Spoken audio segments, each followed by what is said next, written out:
I'm very happy to be here with everyone. For those who don't know me, I'm Assembly Member Linda B. Rosenthal.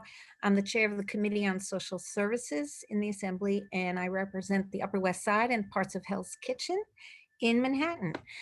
Just before I came on, I was on the floor of the Assembly passing a resolution acknowledging the vital role that nonprofit human services workers will continue to play as our communities recover from COVID. How is that relevant to Equal Pay Day? Well, the vast majority of the nonprofit human services workforce, the people who help vulnerable communities access food, shelter, support, and counseling, are women of color.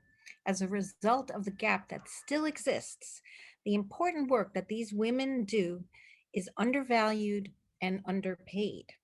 In 2019, working with Power and many other advocates over the years, I passed into law a bill to guarantee that all civil servants in New York State are paid equally for similar or substantially similar work.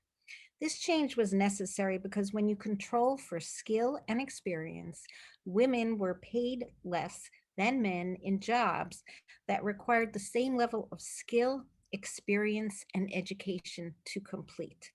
In 2021, it boggles the mind that we're even still having this conversation, but the gender pay gap still exists. In 2021, women overall make 82 cents for every dollar earned by men. And we also know that as a result of COVID, thousands of women in low wage and other positions left the workforce, either because they were forced out or because child and family care responsibilities fell to them. It's vital that we do all we can to ensure that when these women re-enter the workforce, they are not penalized because they were required to care for their families during COVID-19.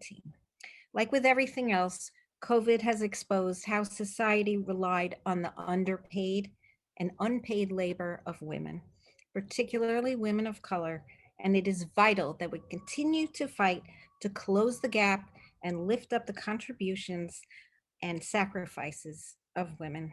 Thank you, Power Her New York and Bev Neufeld, for her work, and I look forward to continuing to work with you on these important issues.